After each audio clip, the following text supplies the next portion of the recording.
So now to the general overall ambience. Arun, what do you have to say about it? Ambience is okay. Means when you look, the interior and exterior is separate. Interior's got a different feel altogether, the exterior's got a different feel. If you try and combine them together, then you find the problem.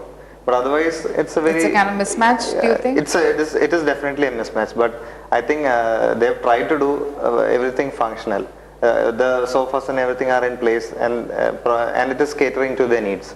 So I would not say it is not doing their jobs, but when you look at the whole picture, probably it's not the right thing for each other. Yeah. And I feel a carpet could bring them all together. It would try to make it look more cozier in the living room. But what I really think is the grandeur of the outside. That's not come inside. Outside it's very grand. So they need to work on the interiors. Okay.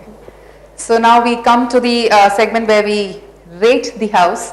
Arun, how much would you have given the exteriors? Exteriors I think is really appealing.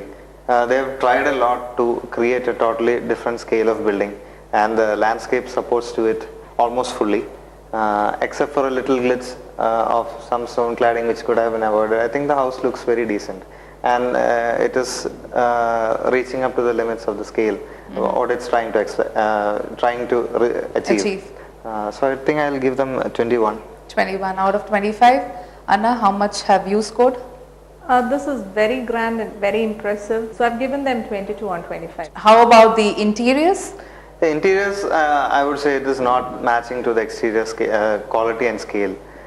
They should have done a lot of things differently. But if you don't consider the outside feel of the house, then I think it does purpose to what it's intended to do.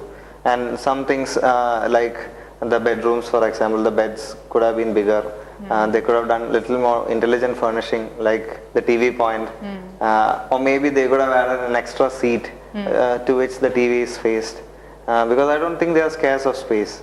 And next thing I would say is the staircase was done really heavily. The steps looks very neat, but the rails are really heavy, and they completely closed it up with wood.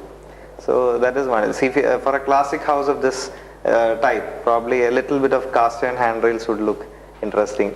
You have to put in a little more study into the character you are trying to reach. It can also be like the exterior or the main architecture was done by a person and the interior was dealt by another person. So ultimately we cannot completely blame anyone. It just works. So I think I'll give 19. 19 out of 25. And Anna, how much have you scored? I've given them 18. 18. Yeah. Okay, and now coming to the color, the decor and the lighting, Anna, how much would you have scored? Given them 18 on 25. And how about you, Arun? I would give 18. 18. Yeah. So now coming to the overall ambience, Arun, how much have you scored them? I'll give them 19. 19. Yeah, I think that should be an average of both the interior and exterior. And the exterior really pulls up whatever they lost in the interior. So I think that is helping them to get the score of 19. Okay. And how about you, Anna? I've given them 20 on 25. The judges have finally given their verdict. Arun has given a score of 77 and Anna has given a score of 78 out of 100. The public has given a score of 39. That brings us to a total of 194 out of 250. Simple, luxurious or opulent? What's your idea of dream home? Keep watching Idea Dream Home Season 5 for more ideas and tips. Till then, goodbye.